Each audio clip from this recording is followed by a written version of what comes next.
that we came through late, but as you know, this is a very sad time for us. We're uplifting our brother Mel Reeves.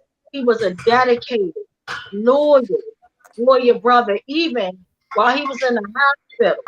Even while in the hospital, not knowing if he was going to, be here with us or not, he was still fighting from the hospital bed. That shows you how dedicated he really was to the game. So now, right now, I'm like, and I'm trying not to cry because this has been heartbreaking for all of us. That's why we're not just only going to do this week, we're going to extend it to next week because we're going to also bring in more families that he had worked with, more activists, like people that's on the front line, because Mel Reeves meant the world to each and every one of us.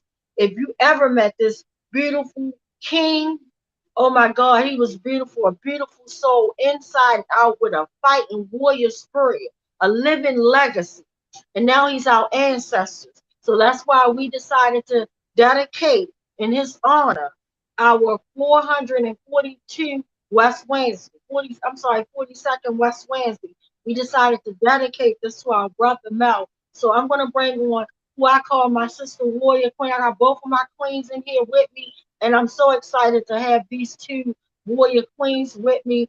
We're going to first bring on my sister Dion to tell us a few things or whatever she'd like to say about our brother Mel. Mic check. Yes, hi everyone. Like she Hi.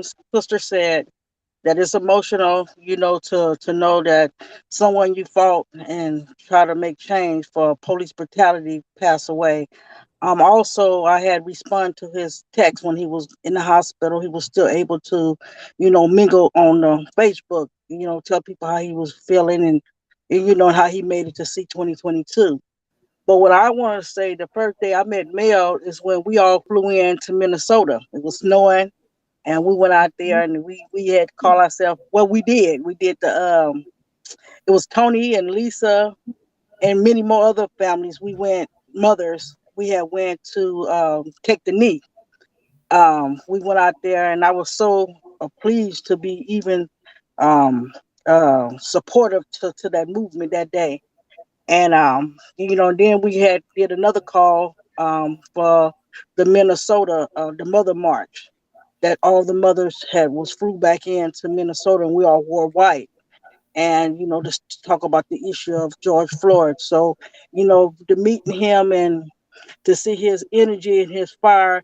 And I know how it is of being an activist because we don't ask for it, we don't ask to be leaders, but we forced to step up and be a voice where other people can't speak. So we they voice and let them know they're not alone, that we're going to work this together.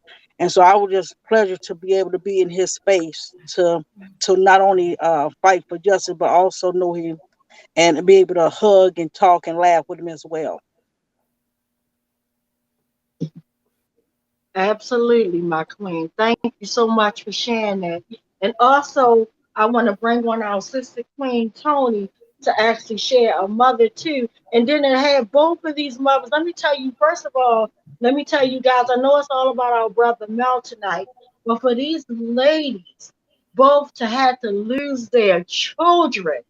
Oh my God, these are my superhero queens, my sheroes.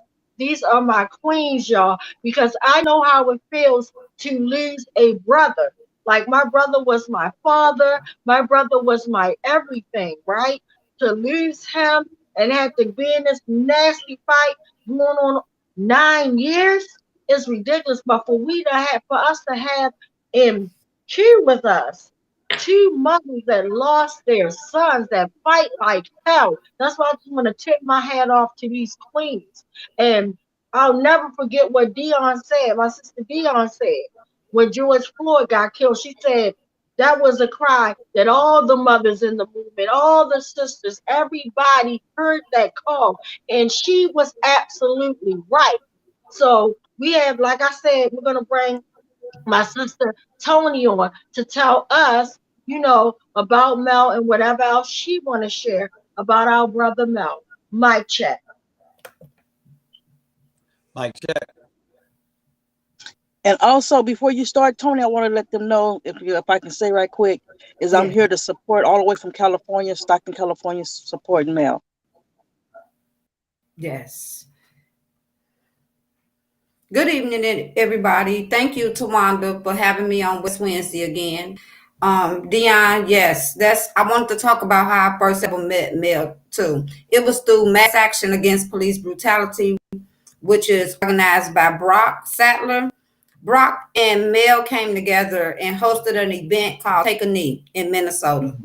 When I went to that event, I cannot remember the temperature, but I know it was freezing cold. The hospitality that Mel put together to show to us mothers was outstanding. He catered to us for breakfast, lunch, dinner. He gathered extra clothing for us, especially for the people that came from like Florida, California, that never had experienced that type of weather. We had extra layers. When I stood outside and protested that day, and I dedicate this to Mel, to stand in that weather, that type of temperature like that let me know that I was capable and able to do anything I put my mind to, because it was freezing that day.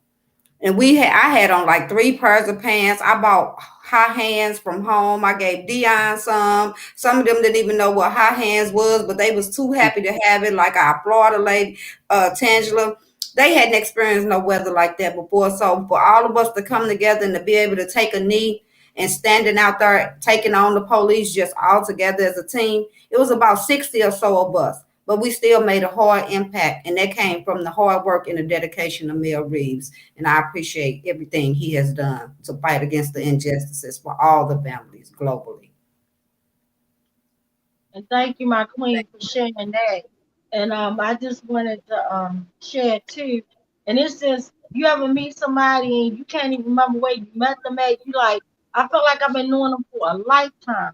So I want to say like I think I met him a little bit before the Minneapolis trip that we went on, but I'm not really sure. It might have been that, but I know we had planned like for a very long time for that meeting and just sitting in on Zoom call after Zoom call planning. But I do know for a fact that I met him through Mass Action, our brother Yeah. Brock, and brother Brock Mhm. will be joining us next week, and I'll be bringing back our sister queens or whoever. And I want to bring my sister, our Mhm. sister Gina, on as well because she like everybody that met Mel loved Mel, and we was even so blessed to have Mel come on our platform here at West Lansing and share.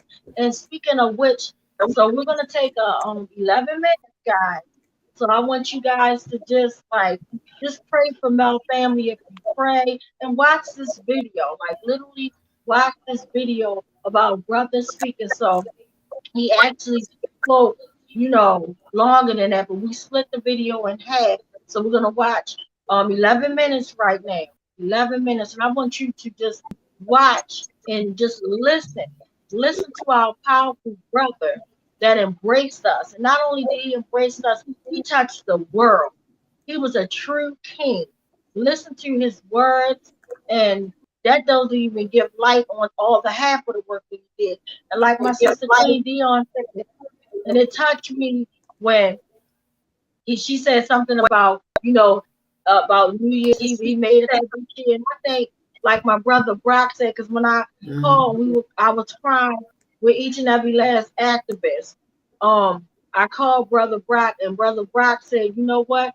I believe that Mel survived and lived that long for us. He held on just a little bit longer for the new year for us. And I was like, Mhm. wow. And I'm like, that's deep. And I was like, Yes. I felt that like that too. Like that was just really deep. That's why I was in shock when he passed away.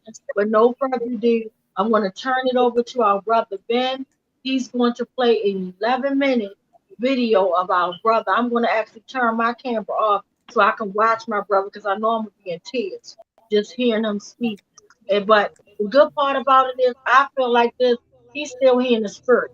Just like I feel like Dion's son is still here in the spirit. I feel like our sister Tony's son Yes. is in the spirit. I feel like my brother is here in the spirit. Because lots of days when I don't feel like doing stuff, I know God covers me first, but my brother is there with me, watching over me, and I hear him crystal clear in my spirit telling me, sis, do this, sis, don't do that, and I listen. So even though, he's not physically here with us anymore, but I know spiritually he's here and he's watching us right now. So let's listen to this 11-minute clip. Thank you so much. Mike check. Jails for killer cops. No peace. No peace.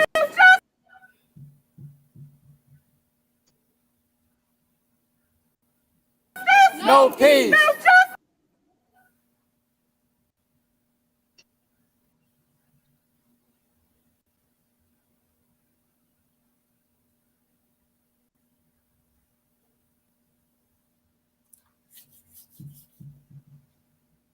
No peace. Real quick, I'm going to bring out Brother Mel. And like I said, he's been doing groundwork. He has his newspaper. He has a lot. Like I said, he has a lot of crowns.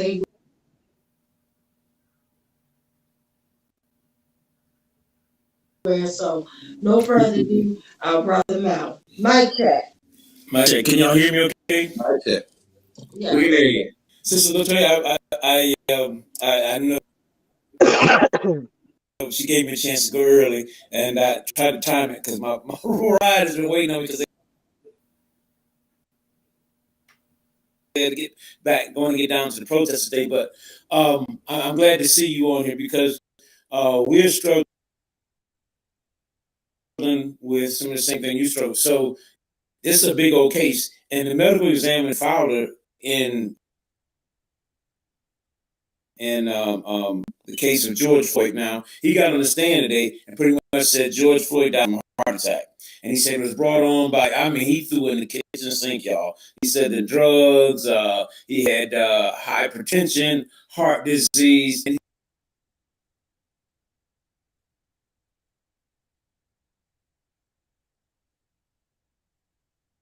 he threw in a new one today, the carbon monoxide.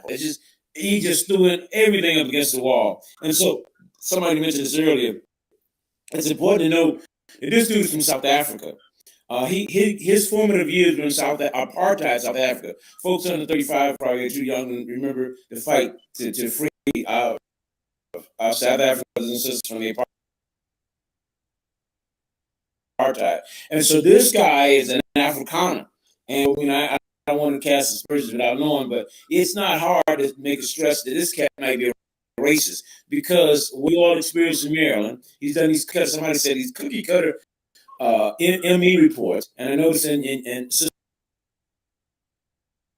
your brother's case, he said heart attack, right? And you just point out your brother was in great shape.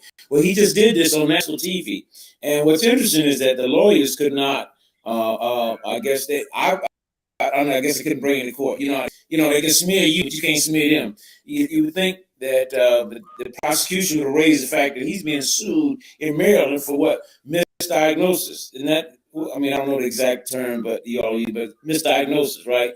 And so when I write the daily update, I'm going to put that out there. I'm going to say, doctor, medical examiner is being sued for diagnosis, takes stand in on the defensive side. That's what so people can get it right away because a lot of people don't know that this cat's not credible. But see, this is a problem all over the country, and now we have a chance to spotlight and write about this. We need to talk about this. The medical examiners are connected to the prosecution's office, and their job is to clear the cops. As Latoya knows now, their job, as you know as well, their job is to clear the cops. That's why it's so hard to get a prosecution of them because they're so busy putting together an examination or a finding that's consistent with what the system wants you to say. That it's hard for them to switch channel. It happened here too. The medical examiner, what's his name, Andrew Baker. He said he died of cardiopulmonary arrest. It sounds all complicated, but we all die from cardiopulmonary arrest. We all die from it, right? And it's complicated by law enforcement subdual. Dude, why didn't you just straight up say what happened? That the man was murdered by the police, that it's a homicide brought on by the fact that the cops restrained him. And then he refused to say in court what all the rest of the experts said, that he died, he was asphyxiated. So this is a game, and we've got to deal with it. We're going to have to, as I keep saying, it's just the whole system. I appreciate what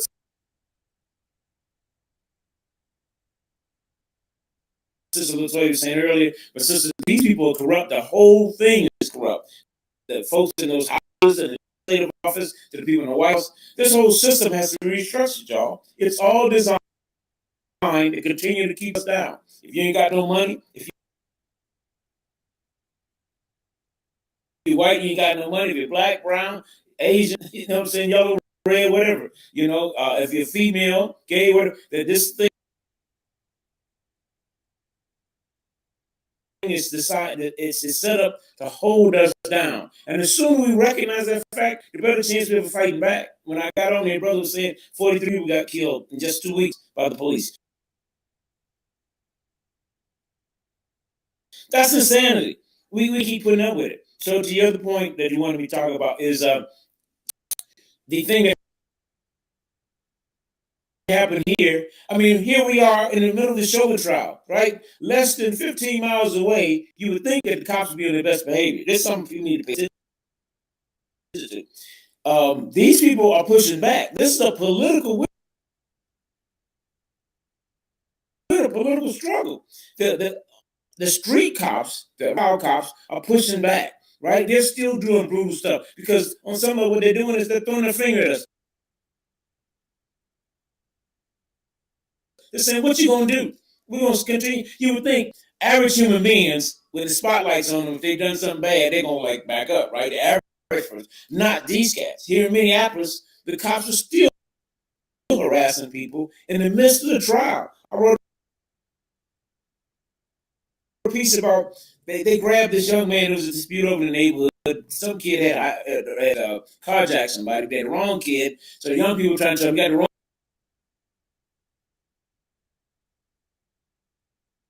kid. They were trying to bring the parents in, explain what's going on, so the kid would be okay. In the midst of that, they grabbed some kid that's joined with them. Yeah, he was joined with them. We supposed to have that right. And throw him on the ground, beat him up. While the trial was going on, I'm not making this up. In St. Paul, they do a no-knock warrant to get this woman's 18-year-old. He had some warrant for something, nothing major.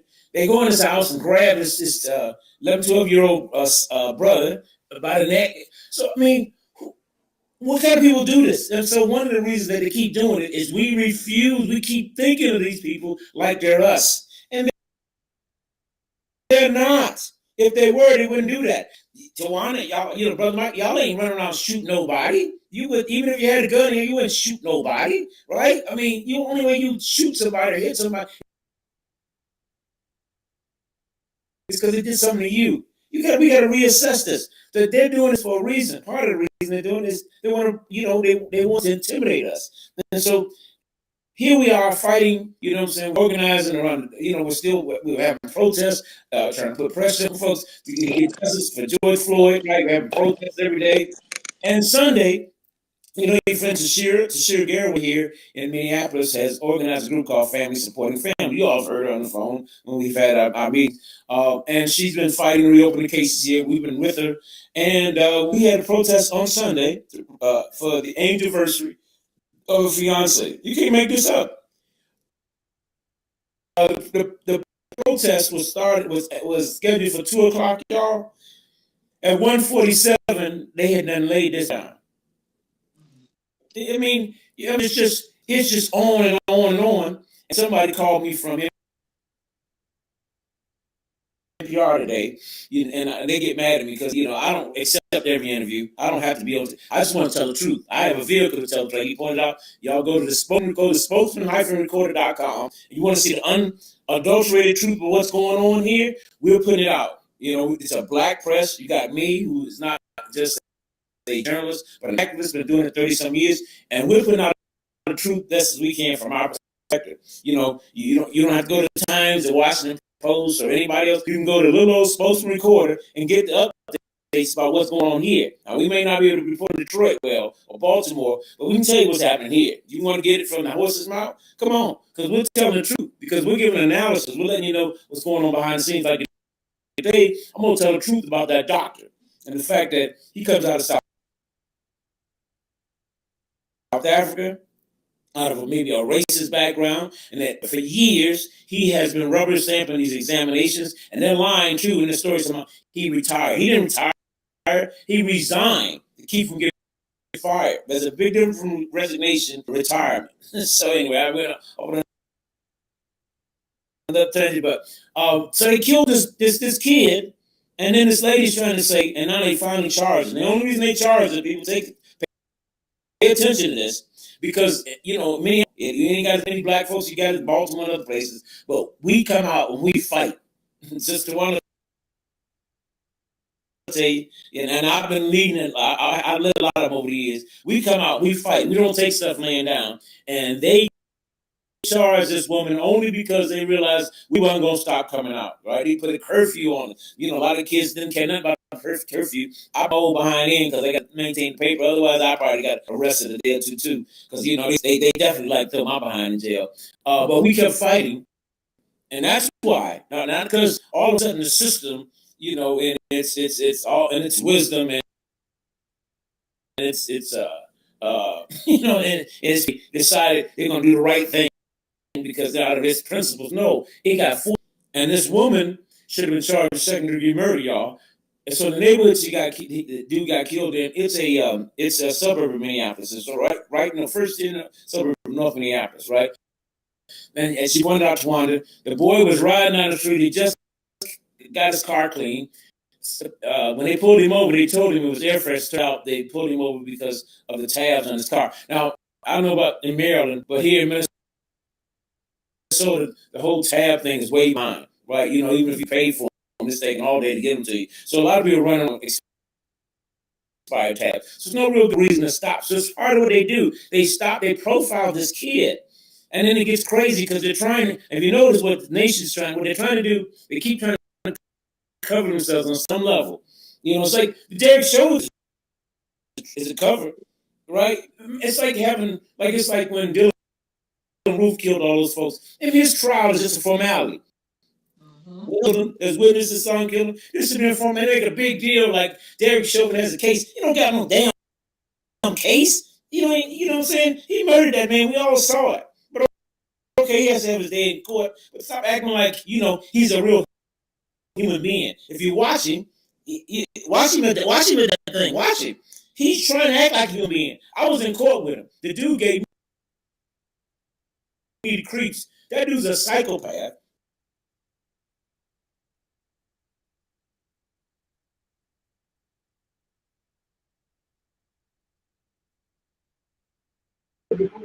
Mic check, mic check. Mic check. I'm trying to wipe my tears from my eyes, just like listening to my brother.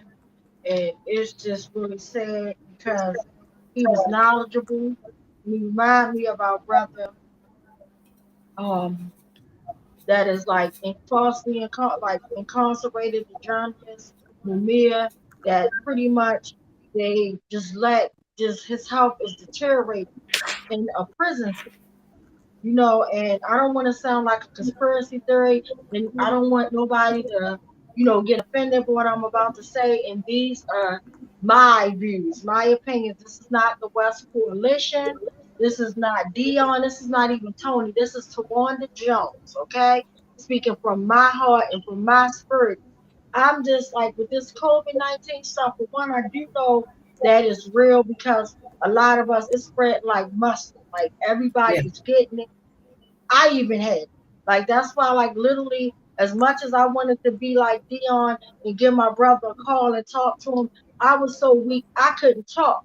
But I fought through it, and I thank God that I did. And with me, this is my beliefs. I just feel like the way that they just let activists die, especially brothers like our brother Mel. Who knows what the hell that hospital was giving them? I'm just gonna say it. I know I speak to my heart. I don't work for nobody but myself and my job. This ain't nothing to do with my job. But I'm just saying, like, literally, a lot of us are getting it. We're getting sick. And then even people that are vaccinated, they're getting it. And, they're weak and sick. They have the same, like, kind of symptoms and signs that I do. And I'm unvaccinated. And I'm not telling nobody because this ain't about the vaccine. This is about our brother Mel. But I just feel some type of way, especially knowing how powerful this brother was. This brother was just out there fighting for Dante Wright, to make sure that those charges get pushed. He's fighting for everybody. Like literally, he was even helping me push up on the medical examiner's office here in my city because he was about to put me in his newspaper. Now all of a sudden, he just straight did. Like, no, I don't trust hospitals. That's me. I don't trust the government. I don't trust poop. I'm gonna keep it clean. I don't trust nothing. I don't trust sugar, honey, iced tea. I don't trust anything. Because I just feel like if I would have went in the hospital, and would have been admitted, I think they probably would have killed me too. And the first thing they would have came back, oh, well, she died from COVID. She was non-vaccinated, and it took anything had to me. Them MFers killed me. Let's be crystal clear. I felt weak. I felt the brain fog. I felt all that, but I survived. And our brother was fighting like hell. You never know what they was giving. What was they putting in my brother? That's just my question. But I'm going to go back. I'm going to stay on topic. But I just had to get that off my spirit because I can't be phony. I cannot be phony. And a lot of people don't even know. A lot of our people now have it. And, they get sick, but they not dying. They not dead. And, and I'm not going to say that everybody that get sick from it, that died, that they killed. I'm not saying that either. But I do know for a fact, especially how corrupt this system is. That's the part that gets me, the corrupt system. I just will pray that they did not kill our brother Mel. I'm just praying to God. And if they did, I'm praying to God it be revealed. Because I don't trust anything. I don't trust the media because it's just really sketchy that a week before he passed away, they're in there, doing this interview that they never broadcast and say, nothing. Nobody never covered this man while the freak he was here. He was covering everybody and everything, but nobody was covering him. And as soon as he died, now everybody want to write a book. Save your book. Y'all should have gave that man his flowers and everything while he was here. And he appreciated the flowers that people did give him. He appreciated the call that Dion gave. That's why he said, you know what? You guys are the reason why I'm still here. So he really loved that. He knew that. But I don't want to get off topic. I just had to release that from my spirit. So I just want to check in real quick with my queens to see if you guys want to say anything before I check in with our brother Marcus to see if anybody wrote any comments or questions. Mic check.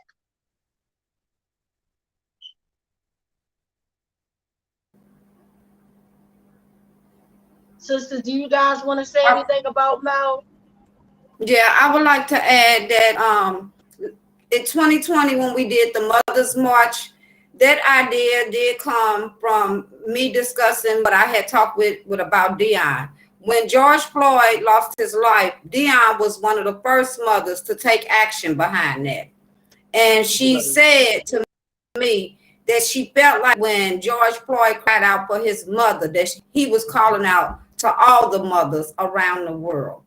Her and a couple of more mothers got out there way before we put that Mother's March together. But the idea, talking with Matt, others, Brock, all of us, Tawana, like you said, Zoom after Zoom, meetings on top of meetings, getting that Mother's March together. And I brought that up to say, Mel pressed on me to do a press conference here in St. Louis, Missouri. And I was so afraid, and I kept telling Mel, I have never did a press conference on my own. I've organized it. So he was like, get one of your people to just help you. I reached out to someone. They helped me. They helped me write it up. They talked about when we held the press conference, one of the news reporters asked me, well, why did you feel this was important to be announced on our news here in St. Louis? I said, because me and some more mothers and supporters from St. Louis is going to this Mother's March because it's important to us. And we caravaned there. We drove to Minnesota from St. Louis, Missouri as a caravan. And we met up with everybody else. And that was wonderful. Not only did Mel do that, but he reached out to me last year around May, and he connected me with a reporter from Spokesman that wanted to do a story on Darren Seals. That was one of me and Mel's last big conversation, but I know me and him had peace between one another. And I appreciate him for connecting me to that reporter. and being able to just do that story in honor of Darren Seals. And I got permission from Darren Seals' mom to do that story with the reporter, and that's in Spokesman. And I did write down the title in case people wanted to see it, but that's one of the last works that I feel like Mel helped me do. And it's in regards to another revolutionary, which is Darren Seals. And the title of that is St. Louis Murder of the Activist Seals, Unsolved 5 years later. And I thank you, Mel, for everything you taught me in this fight. And I want you to rest in peace and just Definitely appreciate that. this fight. But that's amazing. Thank you to my Like he just poured into about. Thank you, my queen. Dion, do you want to add anything, Sister Queen? Dion disconnected. Okay.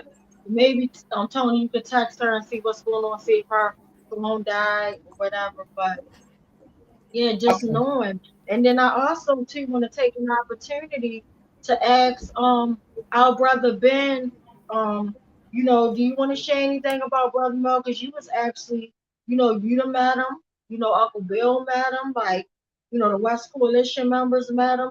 So is there anything that you want to say in regards? Mic check. Mic check. What I would say is that, like, you know, I felt him as a kindred spirit. You know that I'm all over the place. Like, I'm doing the streams. I'll show up and videotape. I'll make flyers. I'll do whatever I got to do that I know that I'm skilled at in order to help the cause. And I really felt like Mel did that. You know, he did journalism work. He, you know, organized, but he also got people warm clothes. You know, anything that he could do that was in his power, he just did. And that to me is what it means to be revolutionary. That to me is what it means to be in this movement. Whatever skills that you have, even if you think that the skill is insignificant, you can find some way to use it. Even if it's just finding somebody something warm to wear. There's room for all of us. There's room for every kind of profession, every kind of skill, even just being just a generous person. And that's what Mel was. Mic check.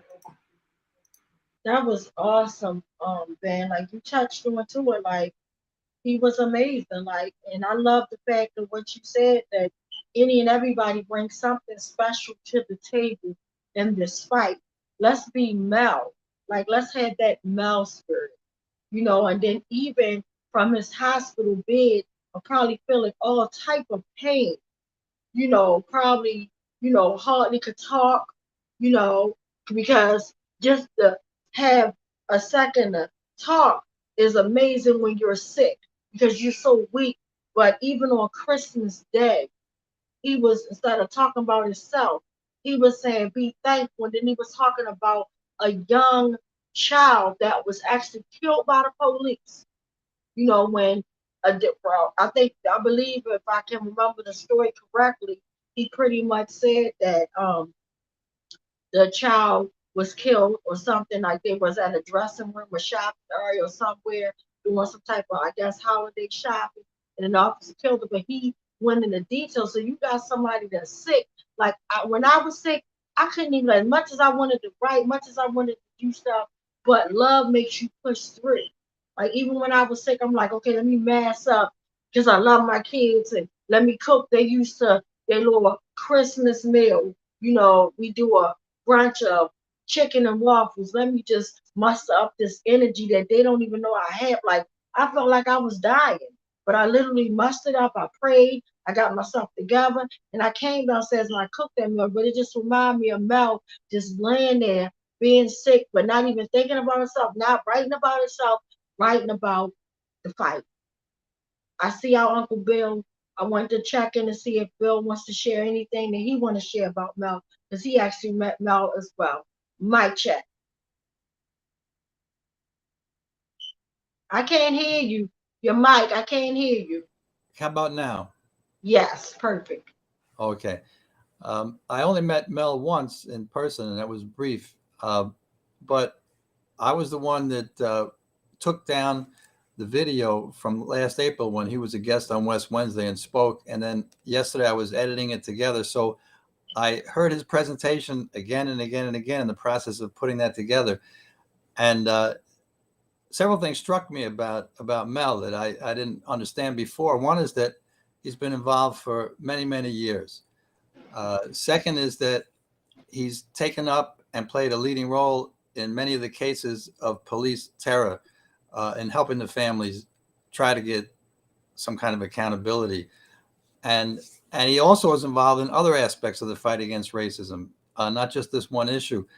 And he's also a thoughtful person who's got a lot of insight about the nature of this struggle and the nature of the enemy and what we have to do to win. So I've come to appreciate him much more from working on the video for this evening. And it's a big loss. It's a shame that COVID took him and so many others. And I hope that many people, just like he stepped forward in the struggle and became a leader, I hope many, many, many more people step forward and become leaders. That's what we need. So I just wanted to say those things about Mel this evening. Mic check. Mic check. Thank you so much, Uncle Bill, for sharing that. And then also a special thank you for taking your time to actually break those videos down into 2 parts. And a special thanks to our brother Ben for actually doing this and being able to put it on all the social media platforms time and time and again, over and over again without being paid, just dedicated to the movement, having that Mel spirit. So thank you guys so much. And I was wondering, did we get our sister Dion back on before I check in with Marcellus to see the comments or questions?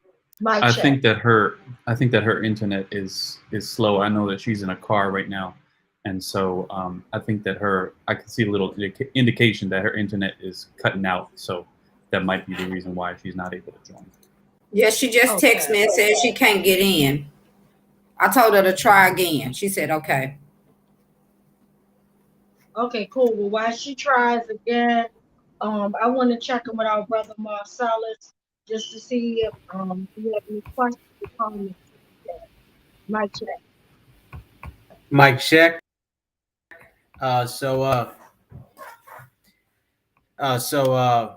We got A. Britt says mic check.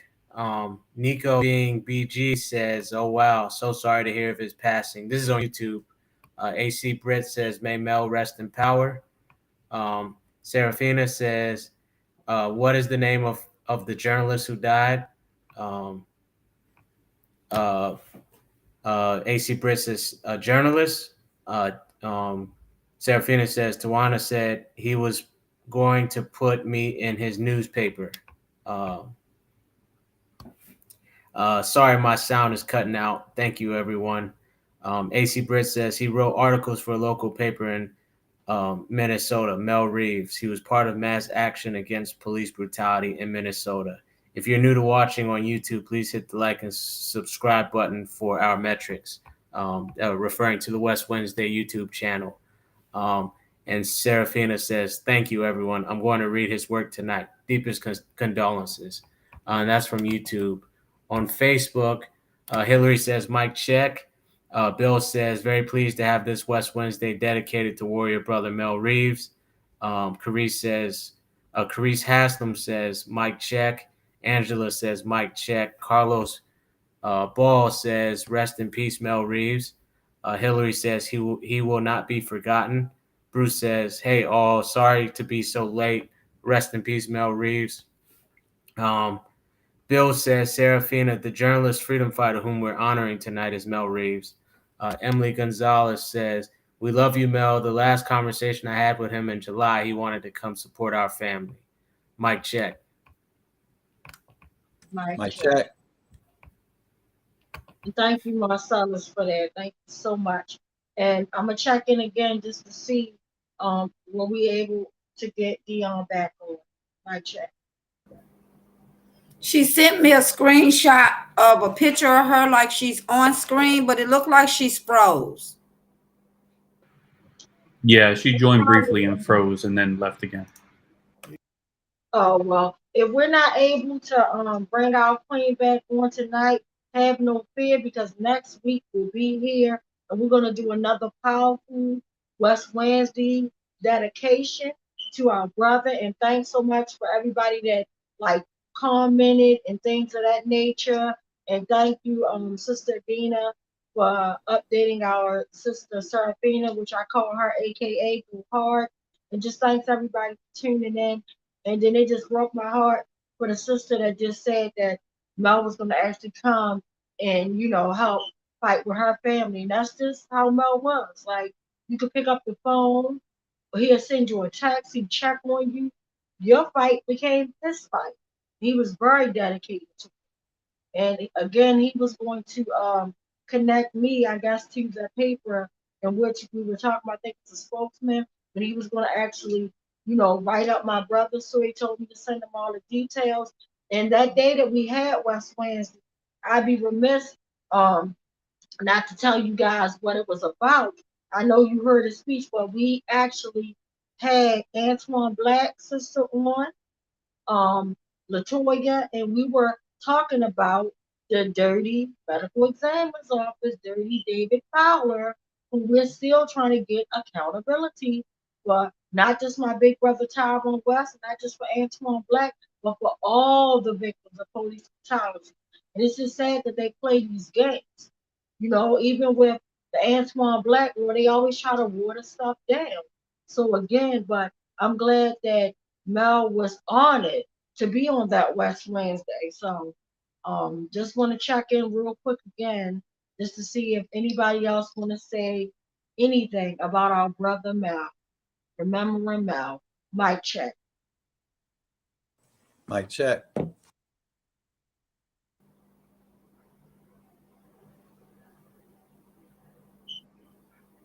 I just want to say, I love you, Mel. I love you, Mel. May you rest in peace. And my deepest condolences to your family. Yes, I love you too, Mel. And I echo what my sister said, where you rest in peace. And like my sister Dina said, where you rest in power. Because I know he got his fist up and I know he got work to do. And the thing that really touched me the most, because if you have somebody, and I don't want to break down, but when you have somebody, like when we was out there fighting, when we were out there fighting for George Floyd and the Mother's March in Minneapolis, we were out there fighting. Mel was going through the hardest time ever. He had lost his grandson. His grandson had an asthma attack, but that didn't stop Mel. He still stood out. I'm sorry, guys. Give me a minute, but he was suffering from grief and strife from losing a child, a grandson. And I don't have any grandkids, but losing any child, losing any of your loved ones is traumatizing. It's heartbreaking, especially a baby that suffered from an asthma attack. And he still showed up. He still showed out. He still showed us love, and he still showed us support in his hard time. And all I could just picture that when he transitioned over, the first person that he gave a hug to was that grandbaby that was waiting for him at the Golden Gates. I know I just pictured his grandson running in his arms and he hugging and embracing and smiling, that big, beautiful smile Mel had, showing all his pretty white teeth. Beautiful smile. And I just picture him hugging his grandbaby. I just picture him talking to our loved ones. I picture him talking to your son, Tony. I picture him talking to Dion's son. And I picture him talking to my brother. I picture him talking to Gina's daughter. I picture him talking to all our loved ones and saying, oh, they fighting for y'all like that. Like, they really down there giving it up. I pictured all that. I feel it strong. So I wanted to check in real quick and see if anybody else want to share anything about our brother Mel before we go back to the questions, to see if we have any questions or comments before we start reading the sad list, and then closing out with our 11-minute video. Mic check. Mic check. May I add to what you said, Tawan? Back in February of 2018, when he organized to take a knee in Minnesota for us to protest the Super Bowl, Mel lost his mother. He Oh lost my his God. mother in 2018 as he was helping us organize that protest. And I noticed a change in him, and I brought it up to Brock. And so Brock mentioned it to Mel, like it's something off. I could tell in his voice, I could just hear it, but he never let on. Like you said, Tawana, he just always pushed through. He gave himself like 100%. And so Brock finally asked him, and he said, Sister Tony, you was right on the money. I'm losing my mother. And he lost his mother. Yeah. Doing that protest. Wow. And 2 years later, 2020, he loses his grandson. So I pray that they're both waiting to give him a hug at the pearly gate. Both of them. Yes, both of them, and any of his loved ones that transitioned before him was waiting for their big hugs at that gate. They was having a hug and party up there. They really, Yes, they were. really, yes, like, oh my God. So I didn't even know that. And I thank you for sharing that. Thank you so much. But that shows you how selfless he was. He put others before himself. No matter what pain, no matter what he was feeling, he pushed past that pain and he showed us how to fight. He pushed past that pain. I think everybody needs to be a fighter like him. Because if you could push past the own pain of losing your loved ones, of even feeling pain inside of your body, and you still are on the front line, dedicating your life, dedicating your faith, dedicating everything, that is to be honored. We need to have him in somebody's, we need to have a monument of him, a statue of him. That's our warrior king brother. I'm not lying, like God knows. So I want to check in with Marcellus real quick because I see now I can see the actual comments and stuff, and I saw a few pop up. Marcellus, mic check. Mic check. Mic On YouTube, Angela says, "Rest in peace, Warrior King. Condolences to the family." And on Facebook,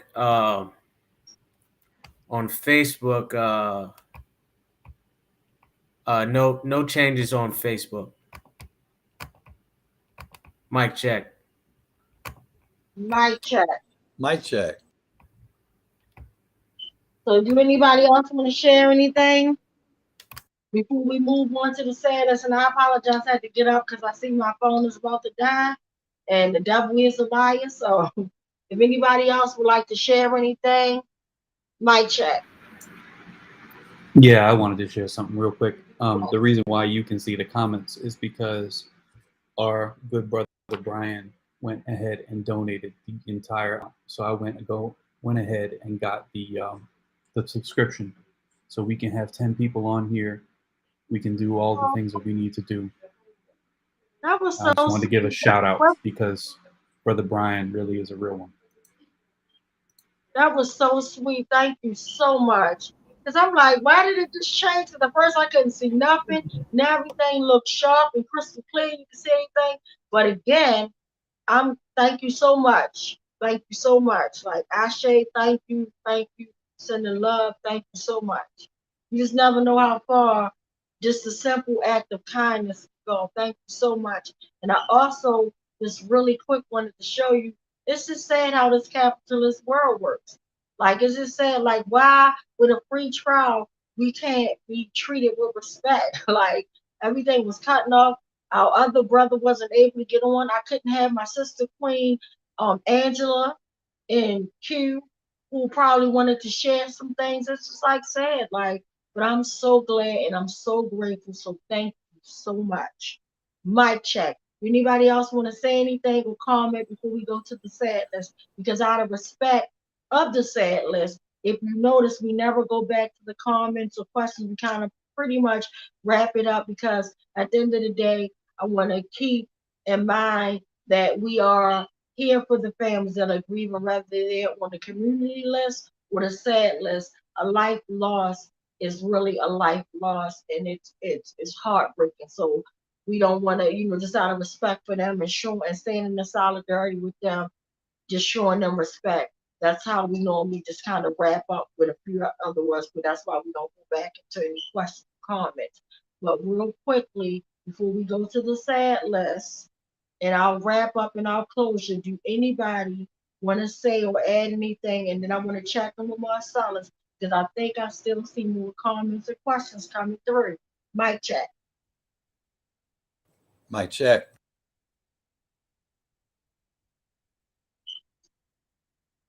Mic check. On YouTube, AC Britt says, "Wow," referring to what Brian did. We have the subscription for an entire year. Thank you, Brian. And on Facebook, Hillary says, "Thank you, Brian," and Angela says, "Thank you, Brian." I have one announcement. Our challenge discussion is happening happening tonight. It'll be led by our sister Kalia. She'll be leading the challenge discussion on how we can move on from this system. As Mel was alluding to, the police, in the name of upholding this system, are meant to terrorize and harass us. Mic check. Mic check. And then another thing I want to say, I want to thank our brother Brian, because at first I couldn't really hear the name in which I knew that somebody dedicated, but I didn't know it was Brother Brian. I was just so happy it didn't matter. I'm like, thank God, and then to go that far to do it for a year. Thank you so much, Brother Brian. Totally appreciate you, because as well, he was supposed to be on because he unfortunately has, been dedicated week after week to read our sad community list. But at the moment, when we had the free subscription, we could only have 6 guests, and just in case anybody want to know why we wasn't using the other screen, our Zitsy Meet screen, it's been acting funny. It's not been allowing Ben to go on live to share. So yeah, with this and me and my belief, this is not West Coalition, this is Wanda Jones. I believe that once we start getting to the top, they try to do little things. Now all of a sudden this screen not working, that screen not working. But guess what? That's not going to change us. We are Mal. We're going to keep on fighting. He had that warrior spirit. And just like our brother Brock always say, until we win, we're going to keep fighting. It ain't even up for debate. So it's nothing that y'all can do. Y'all can cut it all. Live, everything, it don't matter. You cannot cut this fight out of our heart. You cannot cut our spirits. We will still be out there to the end. And I'm so disappointed, before we go into the sadness, I'm so disappointed that we can't be in the streets, with all these variants going on. And I know, I was telling you about the conspiracy stuff, but I know that COVID is real. It is sickening. Like, people are getting really sick. Like, I was sick. And everybody, I know, like, every time I hop on Facebook, and I have 5,000 friends, I want to say damn near everybody had COVID or knew somebody that had it. It may be like maybe 5% of folks that didn't even share about it, but I'm quite sure they probably sick too. It's disgusting. Like, it's spreading around the world really bad. It's sad. And we still don't know the outcome of it. And I am thankful that they're starting to put like some of the babies back online until they figure out how to test them to make sure people say so.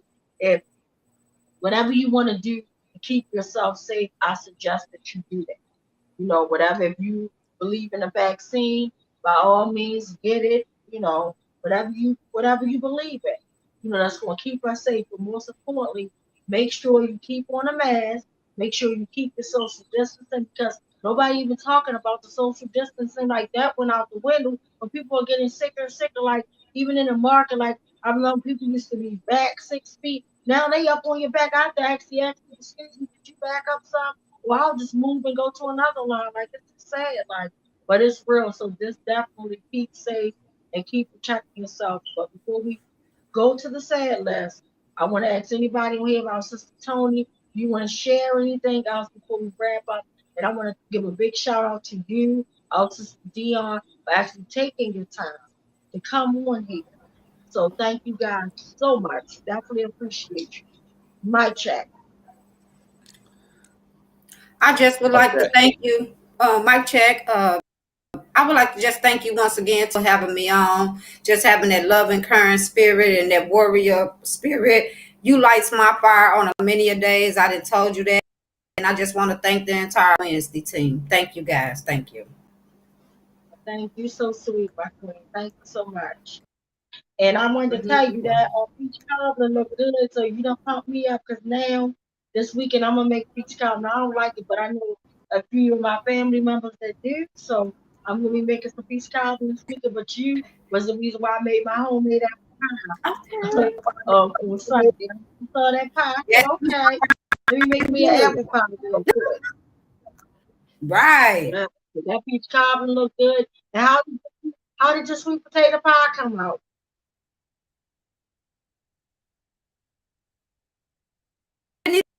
Sis, I can't hear you breaking up. I'm sorry. How did your pie come out? Let me see. Do the sweet potato pie. I bagged out. I chickened out. I'm gonna try it though. I'm gonna try it this Sunday. Yeah, I chickened out. Mm-hmm. Okay. I'm gonna try Right, it. and if you need any tips or tricks, you got my phone number. Got my phone number. I sure will. But again, right. But again, we just want to say that we love you, Mel. We love you. We love you. Sending a whole lot of love, a whole lot of prayers, a whole lot of faith to your family. We love you. And just remember that your loved one, Mel, touched the whole world. He didn't just touch one city, he touched the whole world.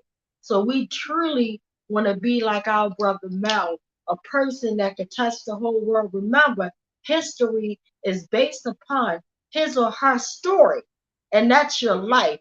How did it speak to you? And remember, integrity shows when no one is looking. Like you can show all integrity, all the nice stuff when the cameras are rolling and when the people are watching you. But the biggest integrity shows when no one is watching. When no one is watching. You know, and like I said, Mel, his whole life, his story spoke for himself in values. Have that Mel spirit. Give it the best that you can give it. Like our brother Ben said, he touched on very great points. He said that whatever you can bring to this table, pretty much, bring it. We all got special gifts. We all got special talents. Whatever you are good at, bring it. You might be good at sending emails. You might be good at supplying money, like whatever that you can do. Like literally, Brother Brian just out of his pocket said, you know what? I'm gonna end this little foolishness. And he paid for it, not for 3 months, for a whole year. Like it's stuff like that. We all contribute something to the table. And just sending my sister Kara, my best friend, love. I went to her mom's funeral yesterday. I'm not even gonna lie. I thought I was at the wrong funeral, not even to downplay my Miss Sherry Jones, because I loved her and I knew she knew a lot of people. But guess what? I didn't know she knew the world. You would have thought I was at the mayor of the city funeral. Like it was nowhere to park in the parking lot.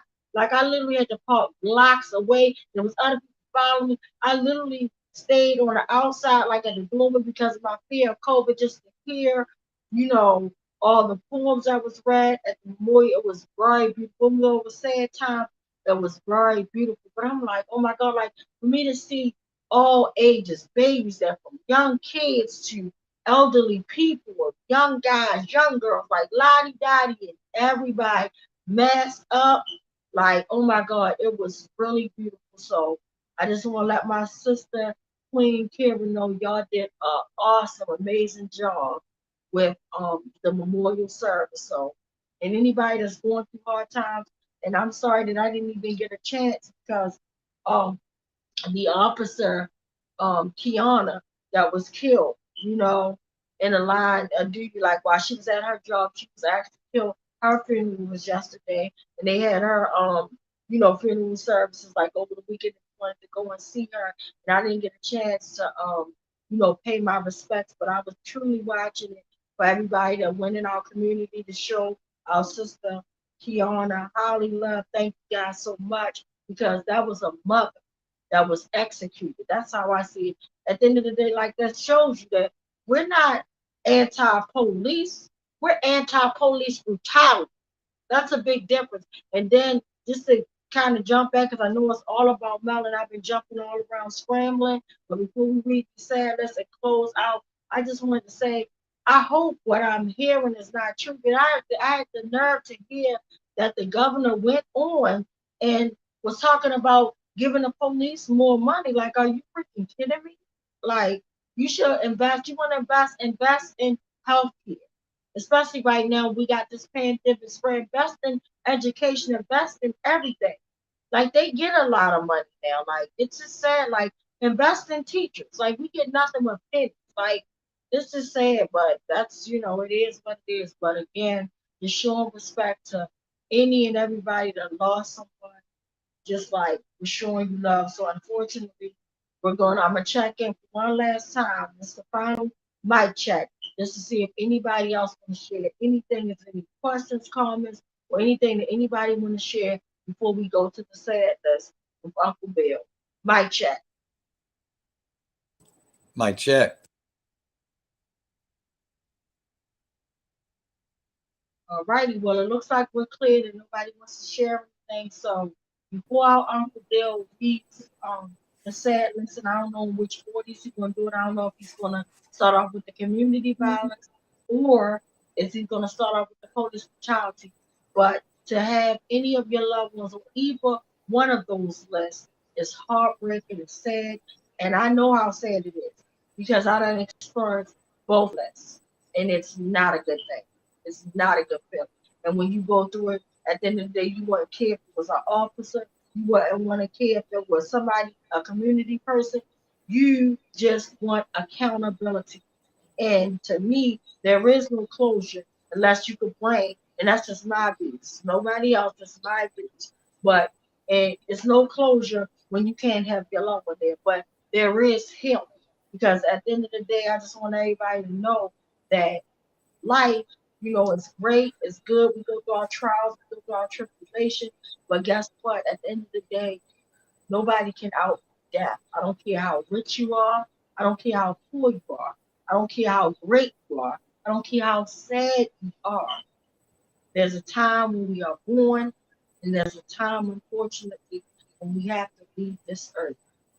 But again, in Mel's honor and Mel's respect, be a Mel. He left this earth with greatness, with integrity, with respect. He left this leaving a high standard, like way up here, over the top. That's what we want to do. So again, before he reads this list, let's please take 2 minutes, guys. We'll go flip a minute for each list, but I take 2 minutes just to silence. Just to, if you pray, pray. Because we know everybody's not spiritual. But if you don't pray, that's fine. Keep them in thought. Figure this thing out. Like, this is sad. You don't want to hear your loved ones name. And as I approach the anniversary commemoration of my cousin Tavon, who was executed, and we still have no answers. We don't know anything. It's just sad. It's disgusting. We're talking about a year later on the 20th. So keep my family in prayer.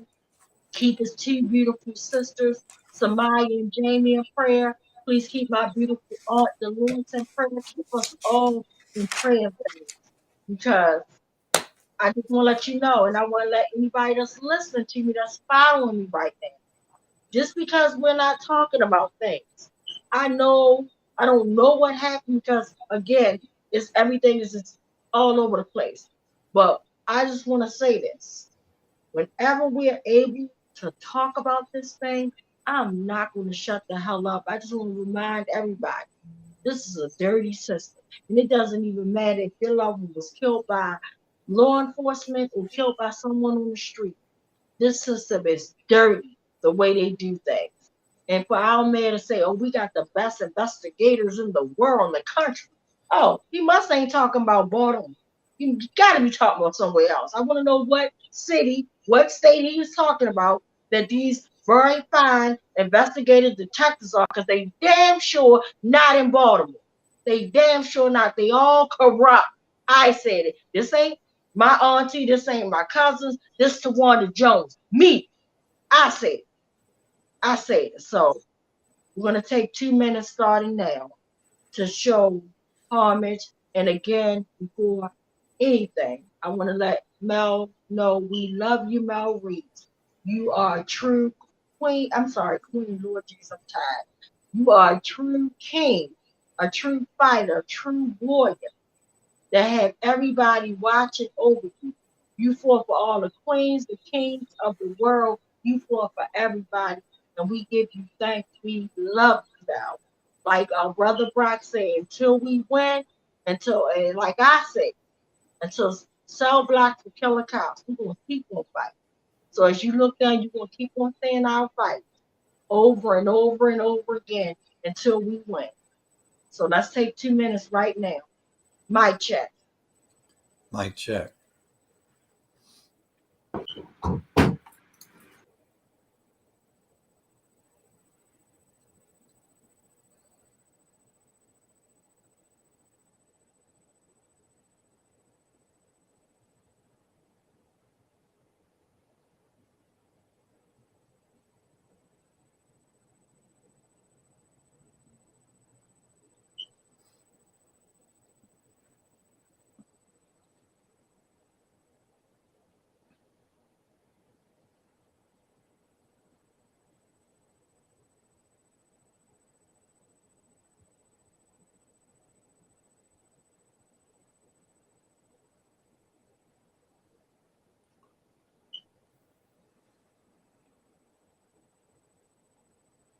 Thank you so much. And again, remember, we have to do something, guys. And if there has been no fitting time to get dedicated and find out what we're doing, you need to get involved, guys, because you don't want to have your loved one on a sad list, whether it's community violence or police brutality. The only difference is when officers kill us, they're hardly held accountable. We seen what happened when Ahmaud Arbery was murdered. We see that that's what accountability looks like. I don't know about no justice when it's just us, but that's what accountability looks like.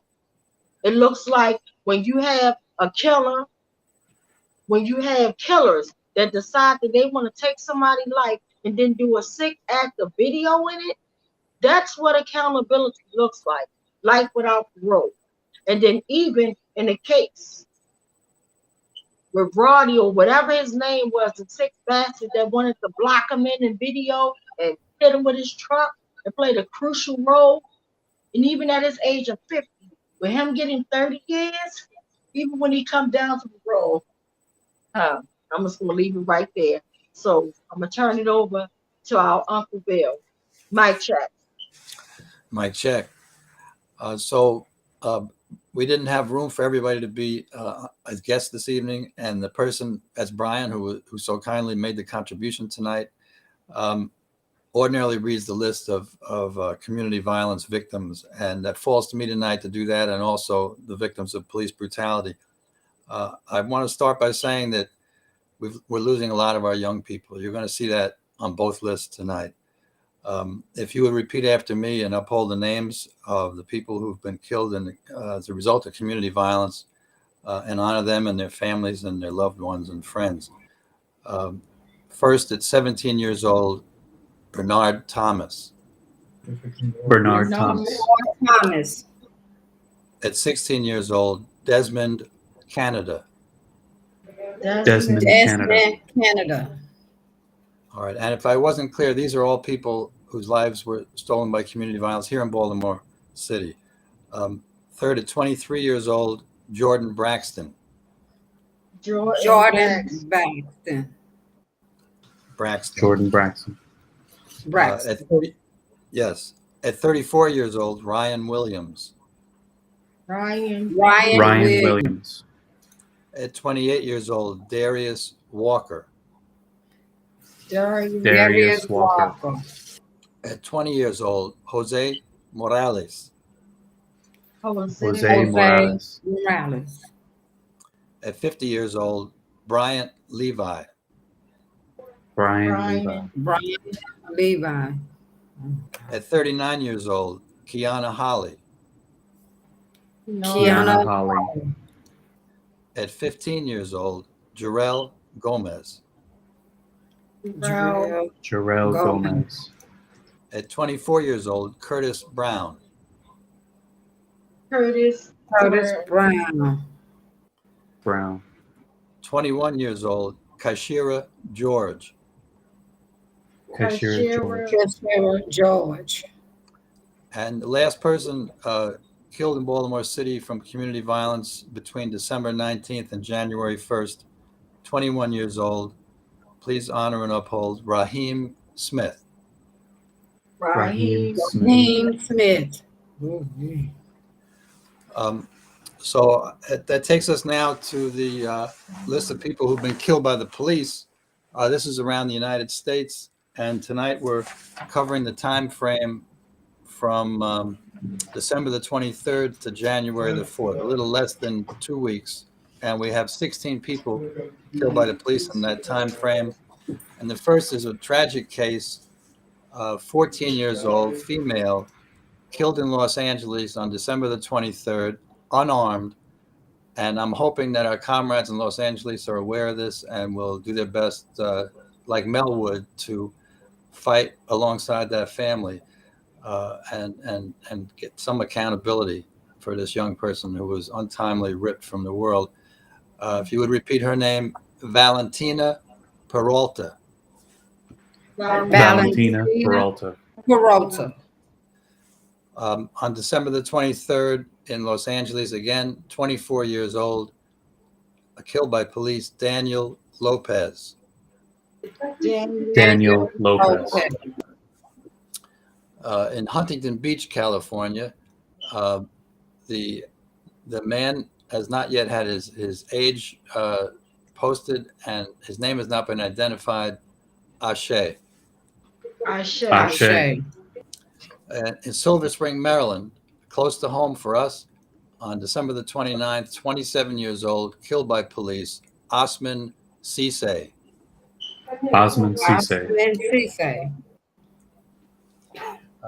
Then on December the 29th in Paterson, New Jersey, 25 years old, killed by police, Thelonious McKnight.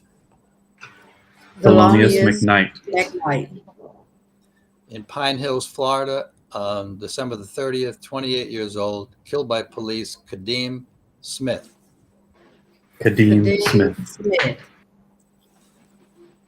In Beaumont, California, on December the 31st, we don't yet know the age of the man, and he has not yet been identified. Ashe.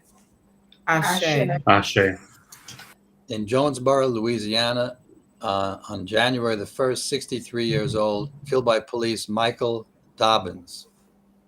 In Wildomar, California, on January the 2nd, again, this man has not yet been identified, and we don't know his age. Ashe.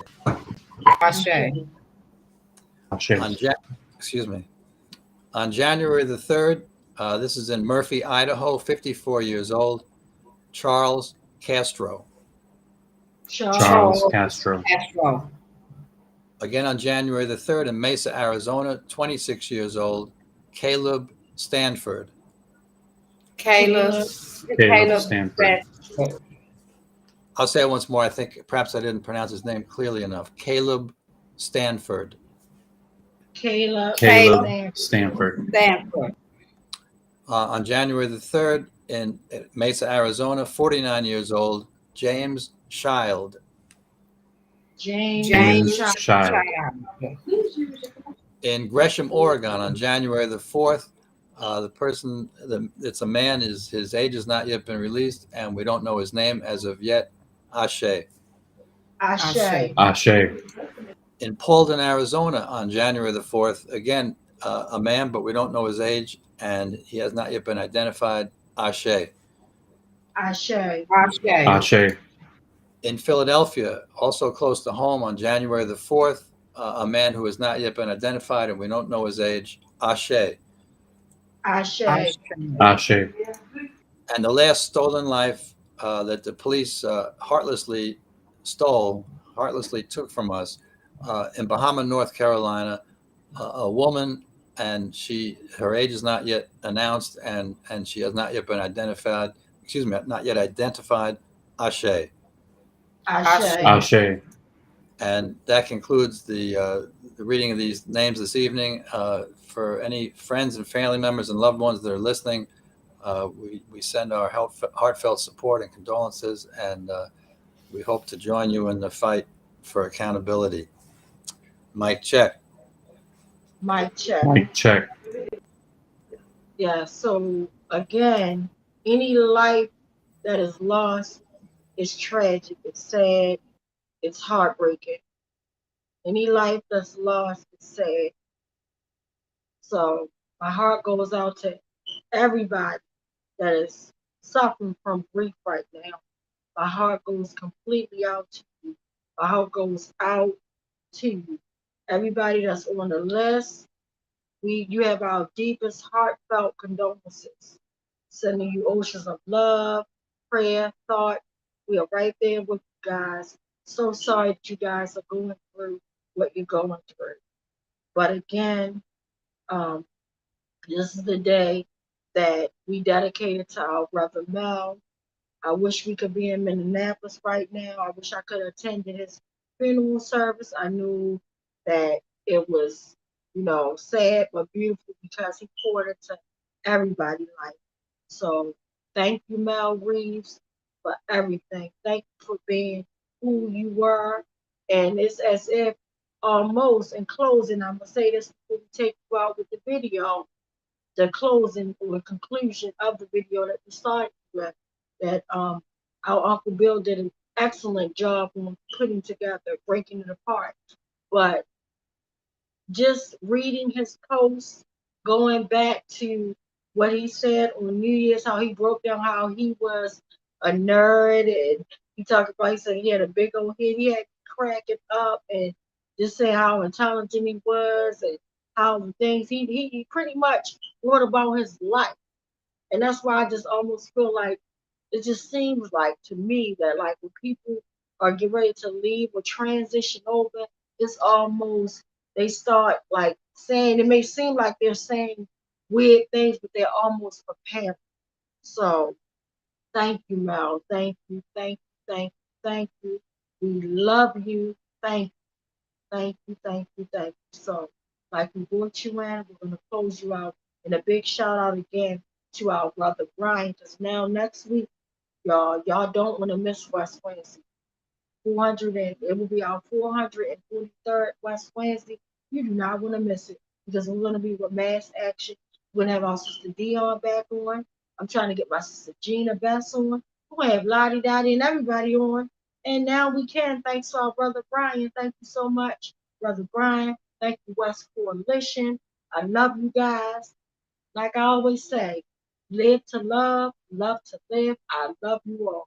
And I'm learning for this new year that when I felt sick and I felt like, oh my God, I used to complain a lot. I'm not doing no more complaining. And even if I do complain, I'm going to be thankful. Even with my complaint, but every time I got a sad thought, I'm going to remember all my blessings. And I feel like everybody should do that. And that's living in love. So just remember, we love you, Mel. We love you. It is 8 o'clock, but please tune in for another 11 minutes. Just watch our brother Mel in action. Thank you, guys. Love you till we win. We'll keep this fight up. Cell blocks for killer cops. We love you guys. We love you, Mel. Thank you guys so much. Mic check. Mic check. Cell blocks for killer cops. They pick racists on purpose. They pick sociopaths on purpose. They pick psychopaths on purpose. In fact, this woman Kim Potter, that killed our brother. One of her friends got on Facebook and said, "No, it wasn't no accident. She's known this woman." She said this woman is a jerk from way back. Says she's a racist. And when she got on the force, yes, I'm here in the middle. I'm gonna tell y'all the truth. That's why I say real stuff. She's a racist. And she said that she even told her racially profiling people on the job. And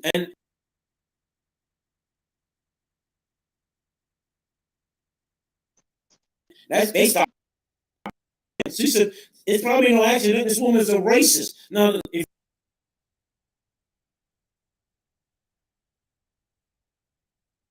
you notice, the mainstream media is putting out pictures of her 20 years ago, right? Pictures of her in her 20s. Why?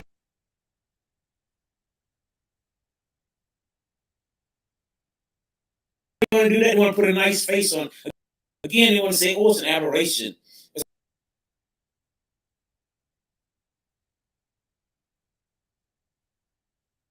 And they're making, and how do they know that she grabbed the wrong thing? Think about this. They picked up her story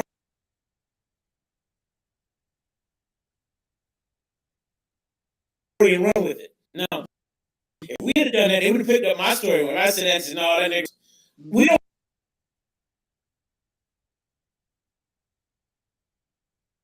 know what was in her mind. We've seen lots and lots of times. Y'all see this. The police are beating up on folks and they're saying, stop resisting, stop resisting. Why they're throwing you down, beating you to half to death? Stop resisting, right?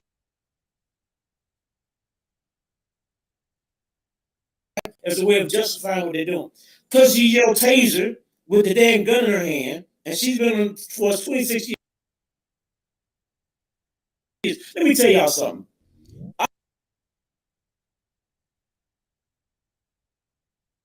I ain't been no cop, but I know the difference in weight between a pistol and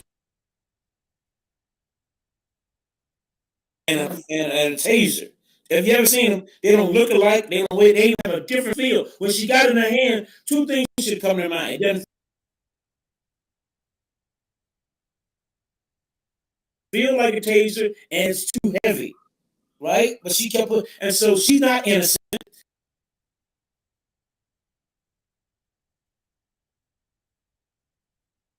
The black guy, the black cop, and again, I ain't into the cop. All the cops are the problem. The whole system is the problem. As Latoya pointed out, so it must be a problem if I can't tell on you. If I can't tell when something's wrong, and they threaten to kill, then that means the whole damn thing is rotten, sister. It ain't. It is what it is. Some of them acting with these fair enough, but the whole system doesn't allow them to do what's right, even if they want to. So the cop had pulled this. Watch the film. Pulled him out of the car. The black cop had him under control. Right? He was cooperating with his arms behind his back, and all of a sudden, this white woman runs up and does something to her. She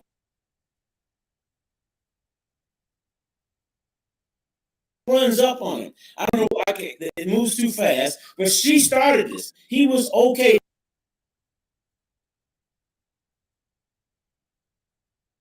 You notice MSM keeps talking about there was a scuffle. There was no scuffle. He was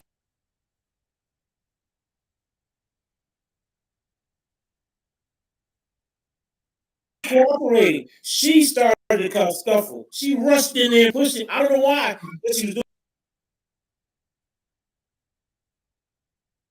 Maybe she thought she saw she should. I think she was trying to pat down weapons or somebody, and he pulled away. But remember, she rushes in. He's fine. Look at the film, break it down. He's okay. He's giving himself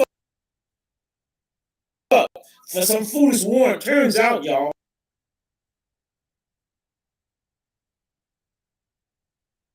he didn't even have a warrant. He had some misdemeanor deal, but they had sent the summons to the wrong daggum address. So this thing is tragic on top of tragic. And so anyway, when you see it, when she pulls out the gun, she's yelling taser.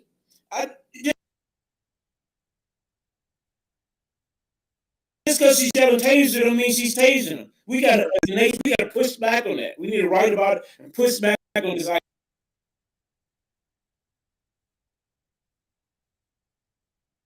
get it. This was an accident. Just because she said it was an accident, because her chief said, because the white folks said it's an accident, we supposed to believe it, and they put this picture out so you sympathize with it. You see the picture go to our site, go to Supposed to Record, look at the picture we got of her. Right? It's an update picture, a picture looking like who she really is. So anyway, so they're trying to paint this picture.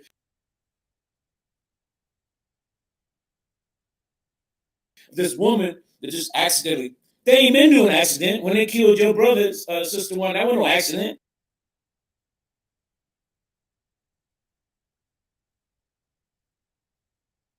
They killed your brother, sister Tony. It wasn't no accident. You know.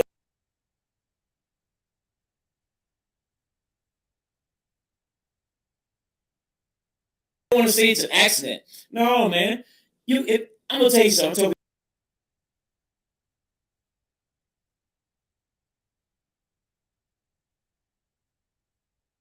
All the time. If you do something to me, you hit me and say, "Oh, excuse me, brother Mel." All right, hit me again and say,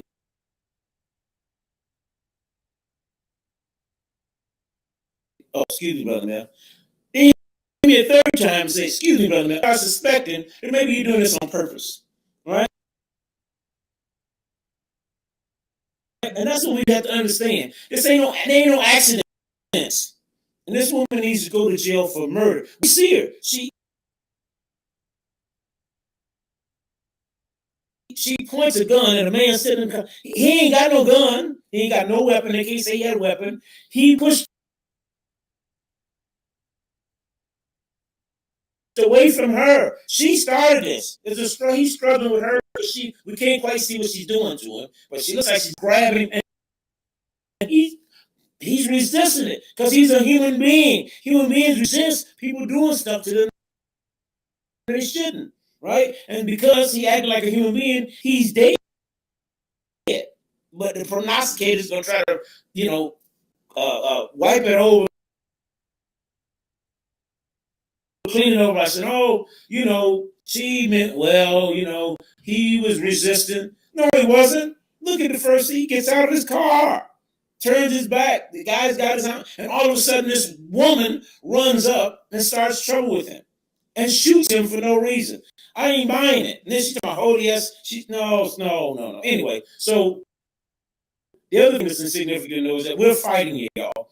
And our demand is that we don't mess around. Our demand is that the cop be prosecuted to the fullest extent of the law. Right? And so what we're going to do coming out of this, I got to go, is y'all, we need to get together and talk about this medical examiner problem.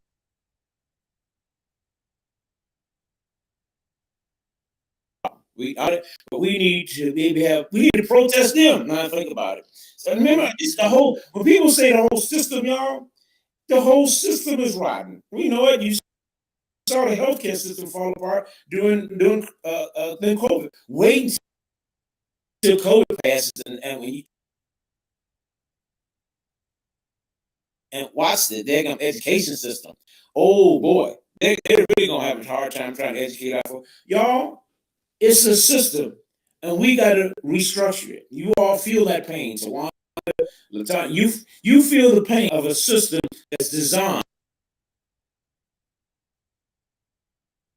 to criminalize us and to oppress us. That's the reality. And some of us feel that pain even deeper.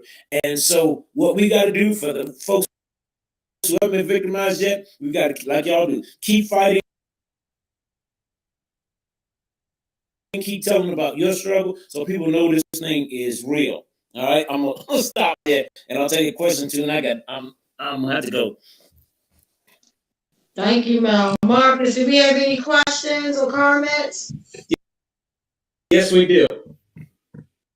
So we have a couple questions and comments. I'll get to the questions first. So Hillary on Facebook asks, "Can you put the link to his publication here?" And AC, I believe, on YouTube has the same question. What is his website's name again? Spokesman Recorder. Just put spokesman -recorders, spokesman-recorder.com. It's easy. It says spokesman, like it sounds, hyphen recorded. Or if you can't remember none of that, just think Minnesota spokesman. Minnesota spokesman. Put it in your browser. Boom, pops up.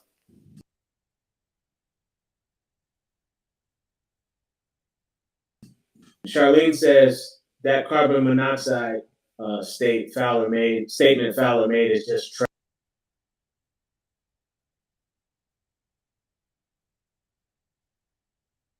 trash. It's a worse form of gas. So the medical examiners always like to gaslight, and try and deny us the reality that these officers, right? Anything else is just gaslighting. And that's all for the comments that I see currently.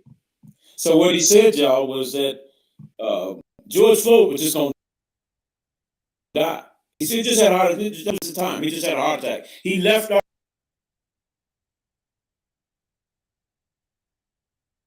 off in his testimony the fact that there were other people involved. It was really crazy. Comical. Like, he talked about everything. He might as well said,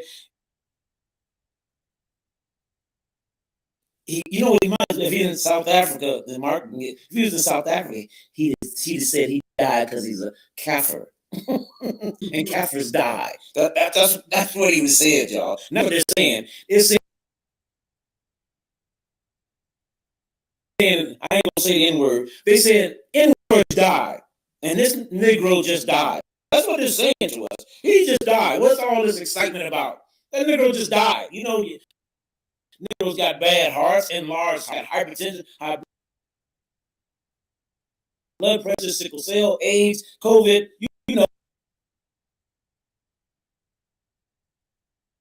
They're Negroes. They die. What's the big deal? We figure out another one. That's what they're saying. That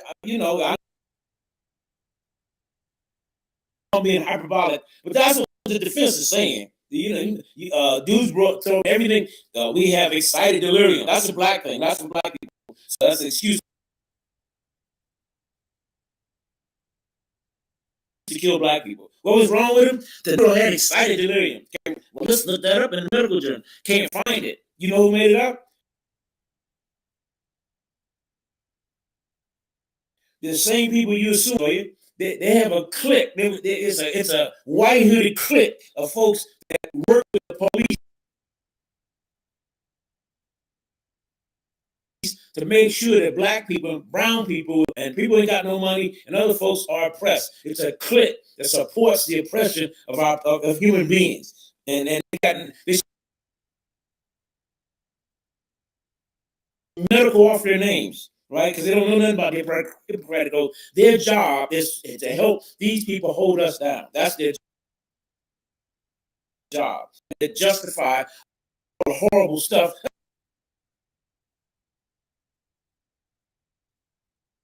That's why we can't get no justice. You go to look at what the autopsy say. Here comes the lies. You got to go and get your own medical person, right? Think about it. Y'all know you got to go get your own independent thing just to get to the truth. And we keep talking, we live in America. What a wonderful place. We have all these rights. We got all this crap. That's crap, y'all. I mean, if we don't have rights, we have to make this thing real. I'm gonna go because now I got excited. I love you, Mel.